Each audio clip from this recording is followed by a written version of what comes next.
Hello and welcome to Making Sense, an investor education program of the Burlington County Library.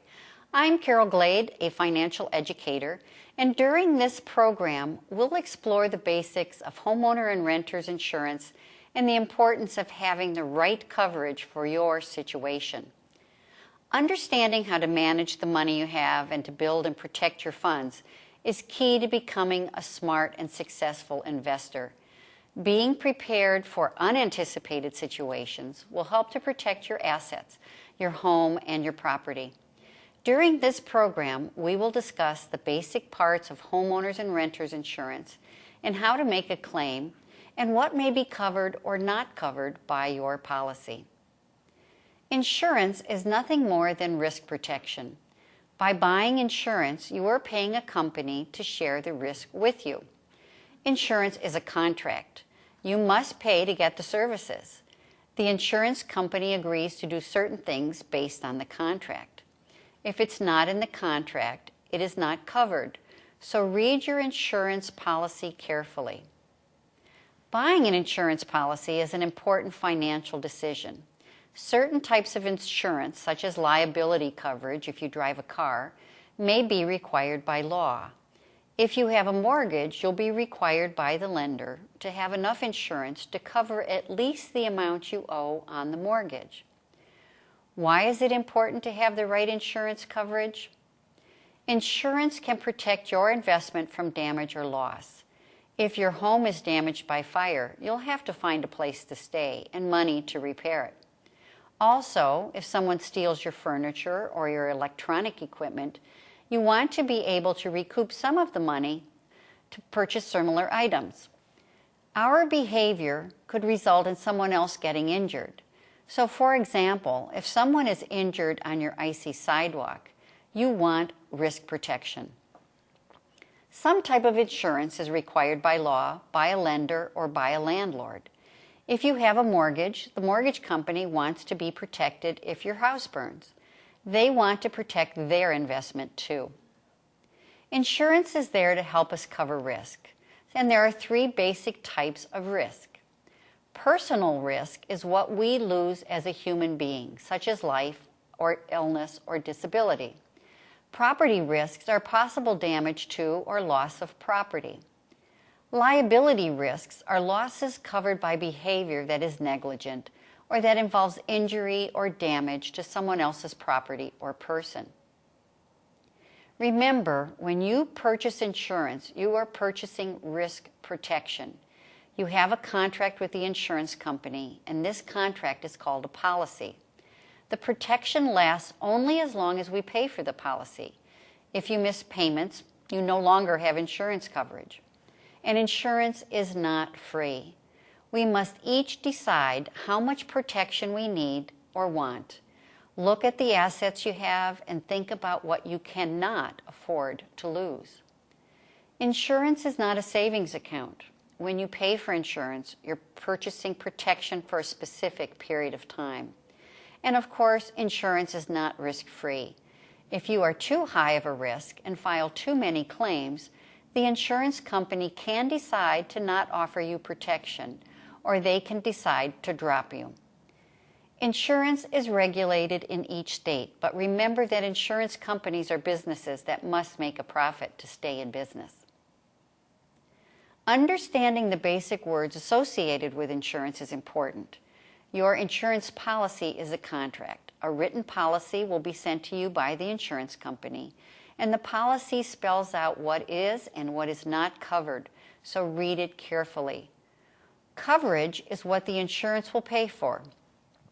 Homeowners coverage can include covering all or part of losses due to fire, theft, injury, or storm, and coverage may exclude damage due to flood, wars, or terrorism. The term is the length of time the contract is good.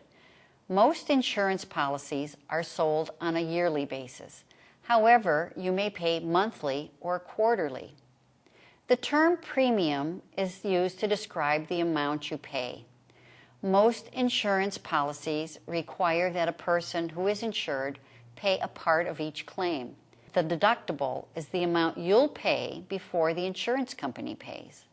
The higher the deductible, the lower the premium. By choosing a higher deductible amount, you are saying you will assume more risk. If you have a situation in which your insurance will pay, you will file a claim or make a request to the insurance company.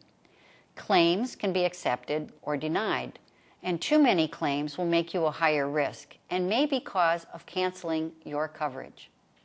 Most people cannot afford to lose their home, and this program will focus on home and property insurance, also referred to as property and casualty insurance.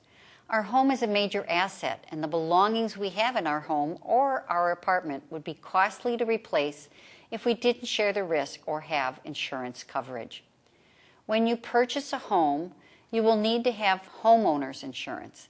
The standard homeowner's policy covers the structure, such as the house and garage, personal belongings, such as furniture and clothing, liability protection in case someone gets hurt, and additional living expenses. Let's review each of these areas. Homeowner's insurance will cover damage or loss to your home, garage, or other basic outbuildings such as a shed.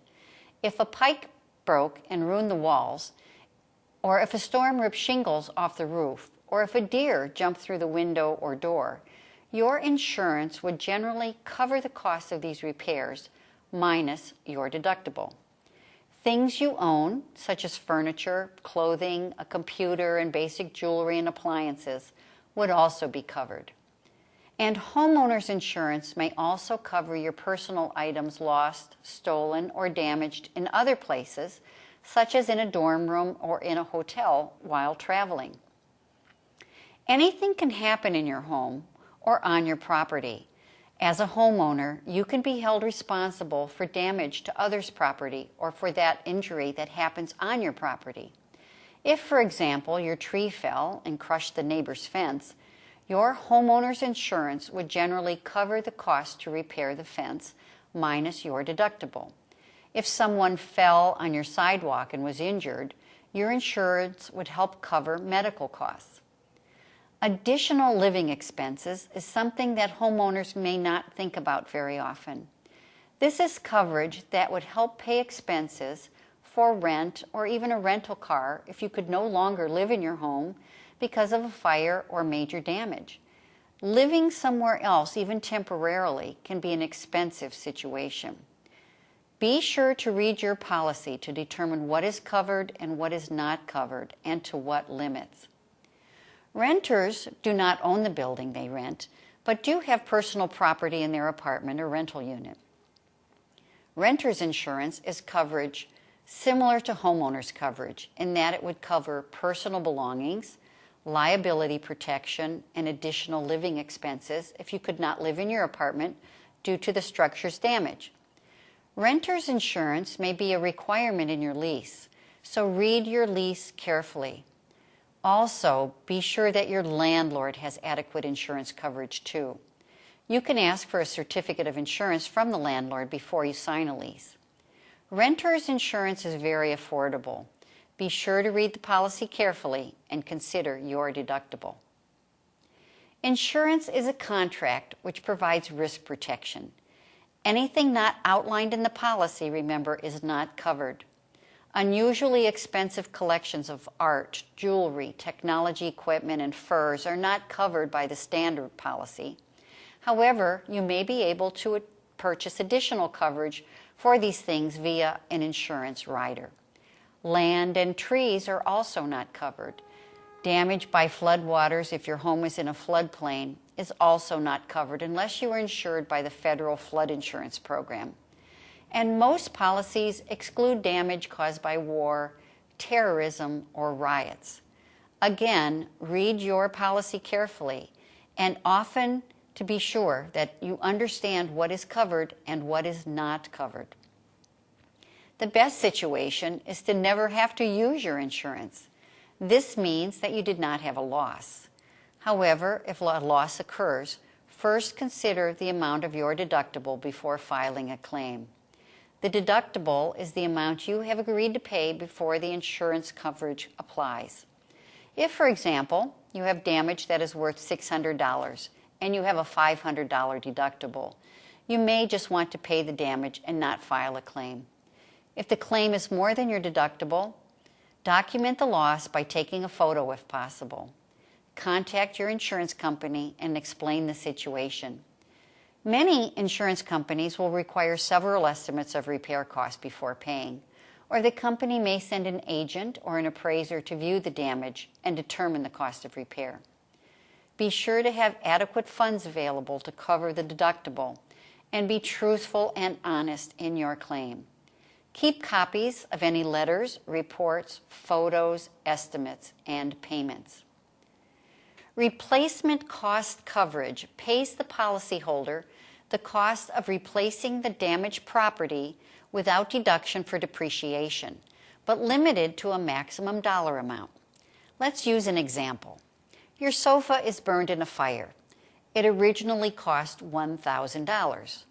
With replacement cost coverage, your insurance would pay up to $1,000 for a replacement sofa minus your deductible.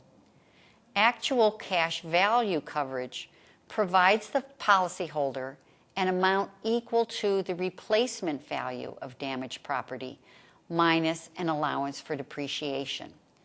Unless a homeowner or renter's policy specifies that property is covered for its replacement value, the coverage is for actual cash value. So the sofa, the actual cash value, would pay what your sofa is worth today, possibly as little as $100 because it is used. The actual cash value coverage costs less, but you get less money if there is a claim. There are many things that will impact the cost of your insurance coverage. First of all, the amount of risk you want to accept will determine the cost. By increasing your deductible, you will assume more risk and your premium will be lower. Your lifestyle and behavior will also impact cost. Where you live, the type of home you live in, how you maintain your home, how you pay your bills, and other behavior patterns will also impact your insurance rates. Your past insurance experience will also impact costs. If you have made many claims to an insurance company, your rates will generally go up. The price of items covered by insurance will also impact costs. A large home will cost more to fix and rebuild than if there's a fire than a small home. So know the statistics about your area. If you live in a high crime area, your homeowner's insurance will be higher than if you live in a low crime area.